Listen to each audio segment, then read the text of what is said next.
અખિલેશ યાદવે આરોપ લગાવ્યો છે કે અયોધ્યા રામ મંદિરમાંથી ચઢાવવાની જે કરોડો રૂપિયાની રકમ છે એ ગાયબ થઈ ગઈ છે, એવો આરોપ અખિલેશ યાદવે લગાવ્યો.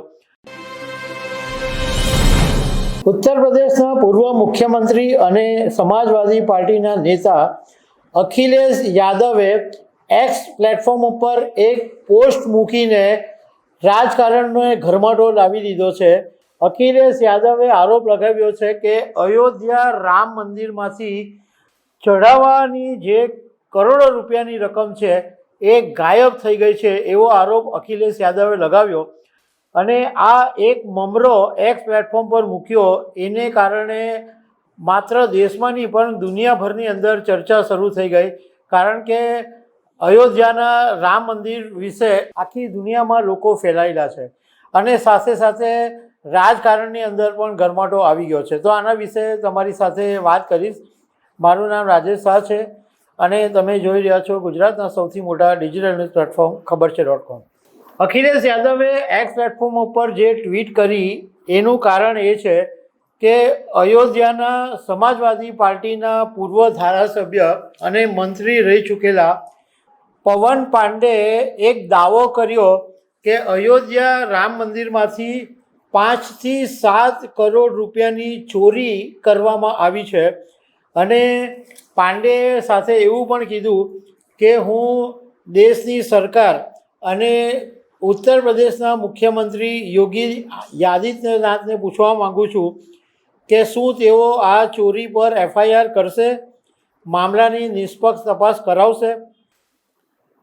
હવે જ્યારે આટલો મોટો આરોપ લગાવી દીધો એટલે અખિલેશ યાદવે પણ એક્સ પ્લેટફોર્મ ઉપર લખ્યું કે આખી દુનિયામાં ભગવાન રામના ભક્તો માટે સંવેદનશીલ સમાચાર એ છે કે રામ મંદિરમાં જે ચઢાવવાની રકમ આવે છે એ કરોડો રૂપિયાની રકમ ગાયબ છે અને આ મંદિર ટ્રસ્ટ માટે અત્યંત શરમજનક બાબત છે. કોઈ પણ સ્પષ્ટતા કરવા માટે સામે નથી આવતું અને કોર્ટ જાતે સંજ્ઞાન લે એવી માંગ કરી છે. કારણ કે આનો સીધો સંબંધ વૈશ્વિક સ્તરે સનાતની સમાજના ભગવાન રામની આસ્થા સાથે જોડાયેલો છે.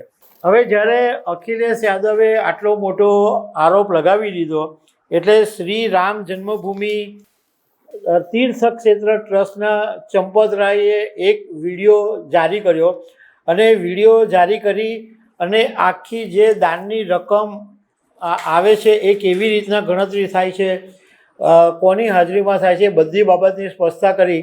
અને એમણે કીધું કે અત્યારે પણ આ ગણતરી ચાલી રહી છે અને અત્યાર સુધી કોઈ પણ ગરબડ સામે આવી નથી. આ ઉપરાંત મંદિર સાથે સંકળાયેલા સંતોએ પણ એવું કીધું કે આ અખિલેશ યાદવ આમ પણ રામ જન્મભૂમિ અયોધ્યા મંદિરને માનતા નથી અને તેઓ આવો વિરોધ કરતા જ રહે છે.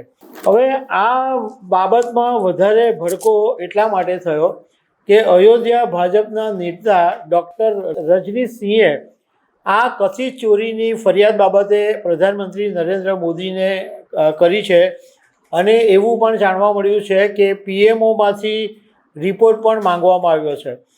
અખિલેશ યાદવે એવું કીધું કે તમને CCTV જાહેર કરવામાં શું પ્રોબ્લેમ છે.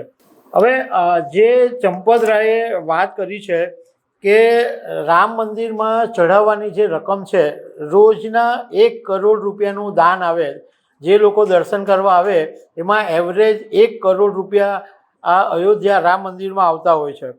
તો જ્યારે પણ આ ચઢાવવાની ગણતરી થતી હોય ત્યારે બેંક કર્મચારીઓ છે એ ટ્રસ્ટના લોકોની હાજરીમાં ગણતરી કરે છે અને આ બધું કામ CCTVની દેખરેખ હેઠળ થાય છે અને દાનની જે રકમ છે એ રજિસ્ટર પર નોંધવામાં આવે છે અને એ પછી રામ મંદિરના પરિસરમાં આવેલા લોકરની અંદર રાખવામાં આવે છે અને બીજા દિવસે એને બેંકમાં જમા કરાવવામાં આવે છે અને અયોધ્યાની સ્ટેટ બેંકમાં અયોધ્યા રામ મંદિરનું ખાતું છે. સાથે સાથે ચંપતરાયે એવું પણ કીધું કે આ જે ચઢાવવાની રકમ છે એનું ઓડિટ ટાટા કન્સલ્ટન્સીની દેખરેખ હેઠળ કરવામાં આવે છે. હવે 13 ડિસેમ્બર 2025ના દિવસે મંદિર ટ્રસ્ટની જે બેઠક મળી હતી એમાં માહિતી આપવામાં આવી હતી કે શ્રી રામ જન્મભૂમિ તીર્થક્ષેત્ર ટ્રસ્ટને અત્યાર સુધીમાં 4,575 કરોડ રૂપિયા દાન પેટે મળ્યા છે અને 5 વર્ષ અને 9 મહિનાની અંદર 2,475 કરોડ રૂપિયાનો ટોટલ ખર્ચ કરવામાં આવ્યો છે અને 2,100 કરોડ રૂપિયા હજુ બેંકમાં પડ્યા છે. 2,100 કરોડનું ફંડ હજુ છે. મતલબમાં મંદિર ટ્રસ્ટના લોકોનું કહેવું એમ છે કે આવી કોઈ ગરબડ થઈ નથી, આવી કોઈ ચોરી થઈ નથી, પરંતુ અખિલેશ યાદવે આ મુદ્દાને ઉછાળ્યો છે અને હવે આ બહુ મોટો ચર્ચાનો વિષય બની ગયો છે. તો દર્શક મિત્રો, આવી અનેક વાતો સાથે અમે તમને મળતા રહીશું. આભાર.